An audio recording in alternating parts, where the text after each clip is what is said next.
The financial woes of China's largest developers are rippling through the economy. Lawsuits are piling up, with small businesses and workers not spared either, as they are now owed hundreds of billions of dollars. Lo Min finds out just how big the scale is of this unraveling. 35-year-old Mr. Chen founded his own advertising and events planning company in 2019. A year later, he was elated when China's then top property developer, Evergrande, came knocking on his doors for a business collaboration. He ended up working with Evergrande on 4 projects, providing billboards, publicity materials, and running promotional events for the company. 肯定就是想着能做就做嘛，做生意不可能说有生意往外推嘛。我要求他付款的时候呢，就以各种理由说走流程没钱，各种拖，大概拖了我们差不多拖了1年的时间了。起诉了以后，反正就是我不断的发对方的违约函啊、通知啊、催款通知，这些我都发过，电话、微信不断的催，就是各种拖。CNA has seen the court documents filed by Mr. Chen. He used his own funds for the unpaid projects, amounting to $100,000, and borrowed money from various sources to balance his cash flow and pay suppliers and employees. But when Evergrande defaulted on payment, he too was unable to repay his own debt. He sold his family home and moved to a rented apartment half the size of his original place, and had to downsize his firm by half as well.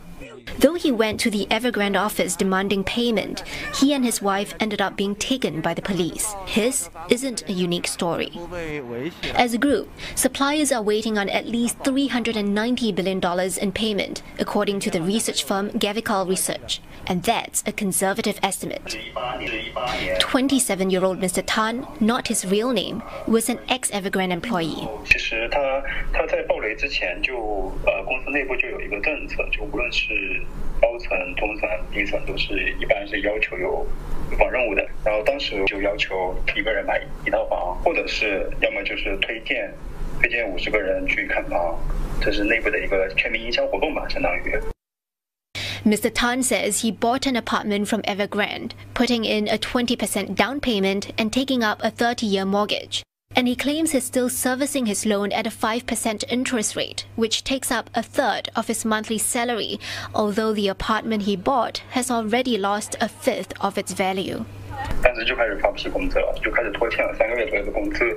恒大有一个理财产品，当时的话是要求所有员工都是强制存进去的，就比如说基层的员工要求存10万进去，然后中高层可能会更高，1年以后可以兑现。但是当时我们身边有很多员工，就到了1年期就可以取钱的时候，是发现取不了的，就没有钱。CNA is unable to verify Mr. Tan's claims, but online databases show a long list of court cases filed against Evergrande and its subsidiaries regarding unpaid salaries and breach of contracts. The reversal of fortunes at China's top property developers is threatening to unravel the economy. Companies have pulled back on hiring. Fewer people are buying homes. China had about 100,000 real estate developers before COVID, around 2019. And now the official figures show that more than 5,000 of the real estate developers have declared bankruptcy. And this process is still going on. The Chinese government has rolled out a series of stimulus measures, such as lowering mortgage rates and allowing banks to extend loans to developers. But suppliers, subcontractors, material dealers, and agents are complaining of being left behind as the system prioritizes home buyers to get their incomplete homes delivered. The current property crisis was triggered by the government's attempt to reform and deleverage the sector. But now authorities are trying to control the speed of the decline in housing prices.